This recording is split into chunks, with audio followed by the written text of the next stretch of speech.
မေတ္တာတရားရဲ့ပြယုတ်မေတ္တာတရားပြယုတ်ဒီဖြစ်ရလေးကသူအိန္ဒိယနိုင်ငံမှာဖြစ်ကြတာအိန္ဒိယနိုင်ငံကြတော့အခုလက်တလောလူကြီးကဘာမှလူကြီးအများဆုံးပြီးတော့ဖွံ့ဖြိုးဖို့အတွက်ကိုဖွံ့ဖြိုးစားပေါ့လေဆင်းရဲချမ်းသာတော့ညီမြောက်ပုံစံမျိုးတော့မရှိဘူးဆင်းရဲတဲ့နေရာတွေကတော့ဆင်းရဲနေရာတွေများနေတော့မှသူကဒီအိန္ဒိယနိုင်ငံကပြည်နယ်28ခုရဲ့ပြည်နယ်28ခုရဲ့ကိုကောင်ချိုးဝင်းဒေသ8ခုရဲ့အကုန်လုံးစုစုပေါင်း36ခုနဲ့သူဖွဲ့စည်းထားတာပေါ့အခုဒီဖြစ်ရလေးကဟိုအဲ့ဒီမြောက်ဘက်ပိုင်းမှာရှိတဲ့ဒီမြောက်ဘက်ပိုင်းဆိုပေမဲ့မြောက်ဘက်ပိုင်းအစွန်ဖြားတော့အရင်တော့မကြဘူးအဲ့ဒီမှာရှိတဲ့မန္တပရဒက်ပြည်နယ်ကပပရိယရွာလေးမှာစပြီးတော့ဖြစ်တာပေါ့အဲ့ဒီဖြစ်ရလေးကအဲ့ဒီမှာမိသားစုတစုရှိတယ်မိသားစုကလူ9ယောက်ပေါ့သား2ယောက်ပဲသမီး1ယောက်ပဲသား2ယောက်သမီး1ယောက်ပဲအဲ့ဒီမှာအမှနေတော့ဒီသူတို့ရဲ့အဖေရဲ့သား1ယောက်ပဲသမီး1ယောက်ရဲ့ကသူတို့ကြာတော့သူတို့မရှိတော့ဘူးမရှိသလားသူတို့အသက်ဆုံးရှုံးသွားအသက်ဆုံးရှုံးတော့ကျမကြီးကြောင့်အမှအသက်ဆုံးရှုံးသွားကျန်တာကျတော့လူ2ယောက်ပဲကျန်တယ်လူ2ယောက်ပဲကျန်တာကဒီသူ့အမေရဲ့သူ့သားအလှည့်ရဲ့2ယောက်ပဲကျန်တော့2ယောက်ပဲကျန်တော့တယ်အဲ့ဒီသူ့သားအလှည့်က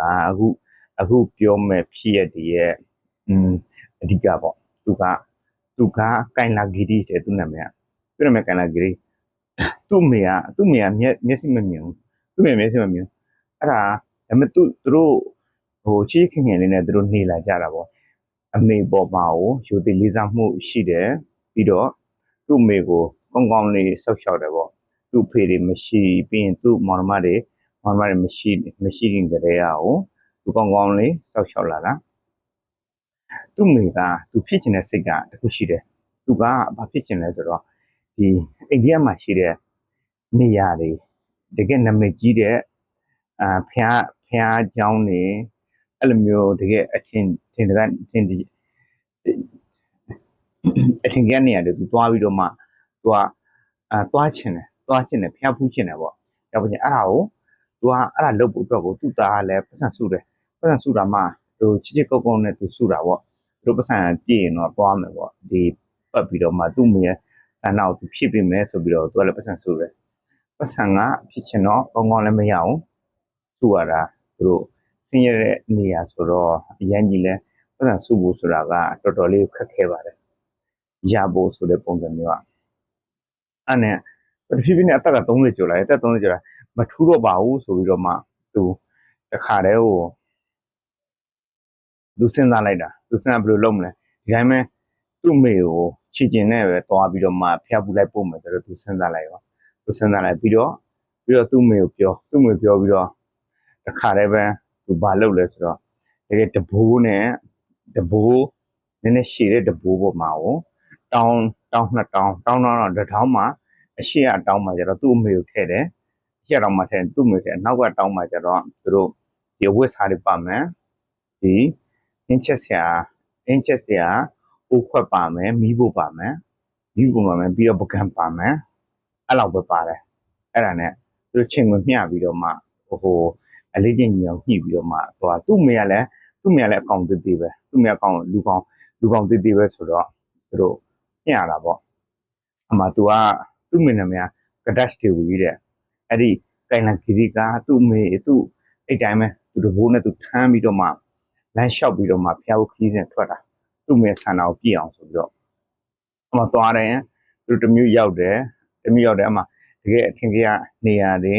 ဒီဖျားเจ้าတွေကိုသူတို့ကောင်းကောင်းလေးဖျားဖူးတယ်ပြီးရင်နောက်တစ်မျိုးထပ်သွားတယ်အဲ့တိုင်းမထပ်သွားတာနောက်ပိုင်းတဖြည်းဖြည်းနဲ့ကြာလာတော့သူ့သတင်းကလူသိများလာတယ်အင်မတန်မှဒီသားလေးမာလေးပေါ့သားလေးမာလေးဆိုတော့အကုန်လုံးဝိုင်းပြီးတော့သူ့ကိုချီကျူးရတယ်သူ့ချီကျူးပြီးတော့ရောက်တဲ့နေရာမှာတွေ့တာနဲ့သူတို့လာပြီးဆိုတဲ့ခါကျရင်သိတာတဘိုးနဲ့အမှအဲ့ဒီအမေအိုကြီးနဲ့သူတို့အဲ့ဒီတောင်းနဲ့သူတို့ထမ်းပြီးတော့လာတဲ့ဟာကတွေ့တဲ့ခါကျရင်တွေ့လူတွေကပူကြအမှရေတိုက်ကြအေးတိုက်ကြပြီးတော့သူတက်နိုင်တဲ့လောက်လေသူတို့ခောက်ပြီးတော့လှူကြတယ်သူကလည်းသူ့ရဲ့ဝိဆန္ဒတဲ့ပုံကြတော့လေတကယ်စာမိတွေပုံမျိုးစာမိဆိုတော့အိန္ဒိယမှာတကယ်အကျင့်ကောင်း ကျင့်ကောင်းတွေကျင့်တဲ့ယောဂီတွေရဲ့ယောဂီကိုခေါ်တဲ့နာမည်ပေါ့သူတို့သင်္ကန်းဝတ်မယ်ဒါမှမဟုတ်လည်းအစဉ်ပြေတဲ့အင်တစ်ခုဝတ်မယ်ပေါ့အစဉ်ပြေအင်တစ်ခုဝတ်မယ်ပြီးရင်သူတို့နှစ်ဖူးမှာကျတော့သူတို့ဘာခေါ်လဲဒီဆေးမှတ်တွေနဲ့ပြလာအဲ့ဒီဟာနဲ့ကိုမှတ်ပြီးတော့မှသူတို့အဲ့လိုမျိုးပဲဒီအကျင့်ကောင်းအကျင့်ကျင့်မျိုးသူသွားကြတာပေါ့အမှအဲ့ဒီကိုင်လန်ဂီဒီကလည်းအဲ့ဒီပုံစံမျိုးပဲသူ့လူတွေကသူ့ခေါ်တာကစာမိတွေပုံမျိုးစာမိဆိုတော့အိန္ဒိယမှာတကယ်အကျင့်ကောင်းတွေကျင့်တဲ့ယောဂီတွေရဲ့ယောဂီကိုခေါ်တဲ့နာမည်ပေါ့သူတို့သင်္ကန်းဝတ်မယ်ဒါမှမဟုတ်လည်းအစဉ်ပြေတဲ့အင်တစ်ခုဝတ်မယ်ပေါ့အစဉ်ပြေအင်တစ်ခုဝတ်မယ်ပြီးရင်သူတို့နှစ်ဖူးမှာကျတော့သူတို့ဘာခေါ်လဲဒီဆေးမှတ်တွေနဲ့ပြလာအဲ့ဒီဟာနဲ့ကိုမှတ်ပြီးတော့မှသူတို့အဲ့လိုမျိုးပဲဒီအကျင့်ကောင်းအကျင့်မျိုးသူသွားကြတာပေါ့အမှအဲ့ဒီကိုင်လန်ဂီဒီကလည်းအဲ့ဒီပုံစံမျိုးပဲသူ့လူတွေကသူ့ခေါ်တာကဆွာမိလို့တော့သူ့ခေါ်တယ်သူတို့သွားတယ်သူတကယ်တားလိုက်မှလေးပေါ့သူ့မေကတောင်းလဲဆိုတော့သွားတာအရင်ပင်ပန်းတာပေါ့တစ်ခါတလေကြာရင်တဲ့သူ့မေကပြောတာတစ်ခါတလေကြာရင်အိမ်ပြင်ချင်းစိတ်တောင်ပေါက်တယ်တဲ့သူကအရင်ပင်ပန်းတယ်ပေါ့နော်အဲ့ဒါဆိုတခါလေအဲ့လိုမျိုးသူ့မေပင်ပန်းပြီဆိုတဲ့ခါကျရင်သူကဘာလုပ်လဲဆိုတော့သူအဲ့ဒီရောက်တဲ့နေရာမြို့မှာနားတယ်ခဏနားတယ်3-4 ရက်တန်ပြီးတစ်ပတ်တန်ပြီးနားတယ်ပြီးမှပဲသူ့မေလန်းဖြစ်မှာပဲတစ်ခေါက်ပြန်သွားတယ်ဒီသူ့မေကိုလည်းကောင်းကောင်းလေးကိုတကယ်ကြည်နဲ့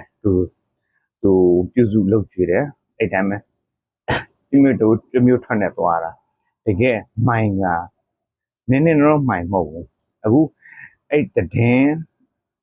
ဒီကျွန်တော်စတွေ့လိုက်တဲ့တည်င်းတက်တဲ့အနေထားသွားဆိုရင်ပဲသူ့မိုင်က4000နီးပါးလောက်သူရောက်နေပြီအဲ့ဒါကိုသူထပ်ပြီးတော့သွားမယ်ခရီးကနောက်ထပ်နှစ်ကဒီ12နှစ်လောက်ပဲဖြစ်နေပြီသူထပ်သွားအောင်မယ်အဲ့ဒီမှာသူတို့နောက်ဆုံး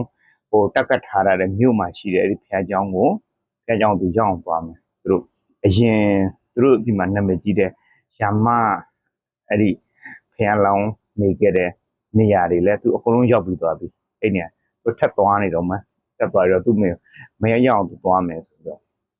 လူတွေအကုန်လုံးကသူတို့ဂျာဇန်မှာအိန္ဒိယဂျာဇန်မှာရှိတဲ့ရှဗရာကူမာကအဲ့ဒီရဲ့သူနဲ့တောင်မှတော်တော်လေးကိုသူ့တော်မှ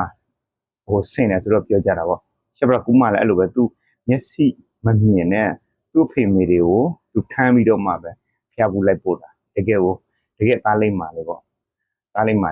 အဲ့ဒီဖြစ်ရကလည်းဒီကြားရတဲ့လူတွေရဲ့ရှင်ဘက်တွေတော်တော်လေးကိုထိတာသူပြောတာရှိတယ်သူဘာပြောလဲဆိုတော့ခင်ဗျားတို့တွေဒီကျွန်တော်ပြောချင်တဲ့အားလေးအကြောင်းအရာလေးရိုးလေးပါဒီတက်နိုင်သမျှမိဘတွေကိုပြုစုလုပ်ကြွေးကြပါတက်နိုင်မိဘတွေကိုတက်နိုင်တဲ့အင်းနဲ့အားနဲ့ပြုစုလုပ်ကြွေးကြတကယ်လို့မိဘတွေကိုဒီတိုင်းပဲခင်ဗျားတို့မသိဖာသာနေတဲ့ခါကြရင်ခင်ဗျားတို့အလှည့်ကြရင်လည်းပြန်ပြီးတော့မှသာသမီတွေလည်းအဲ့ဒီပုံစံမျိုးပဲပြုမှုလိမ့်မယ်ဆိုတော့သူကပြောအောင်သူကိုယ်တိုင်လည်းသူ့အမေကိုကောင်းကောင်းလေးသူပြုစုဆောက်ရှောက်တယ်လို့မျိုးသူကောင်းကောင်းလေးပြောရတဲ့လူတွေကိုပြောချင်တဲ့အကြောင်းအရာလေးကလည်းတော်တော်လေးကိုထိမိတယ်ဒီအကြောင်းအရာလေးကသူထပ်ပြီးတော့သွားပြီးတော့မှသူ့အမေရောက်ချင်တဲ့အဲ့ဒီဖျားဆုံးကိုသူ့အမေလည်းစိတ်ချမ်းသာတာပေါ့သူ့အမေလည်းစိတ်ချမ်းသာသူတို့ပင်မနဲ့ပန်းတစ်ပိုင်းပေါ့လေဒီလိုသားတစ်ယောက်ပဲအမေပေါ်ချစ်ချင်းဆိုတာကတန်မှန်ထက်ကိုပို့ပြီးတော့မှလွန်ကဲတယ်တကယ်ကိုချစ်ကျူဖို့ထိုက်တဲ့လူတစ်ယောက်ထဲမှာပါတာပေါ့အဲ့ကိုင်လာဂီဒီကသူ့အကြောင်းကိုတကယ်ကိုလေးစားနဲ့အဲ့ဒီချစ်ချင်းမြတ်တဲ့ပြည့်ရုပ်လေးကိုအဲ့ဒီဖြစ်လေးကိုဒီထဲမှာဆွဆွထင်းနေရှိနေတာပါအဲ့ဒီဟာလေ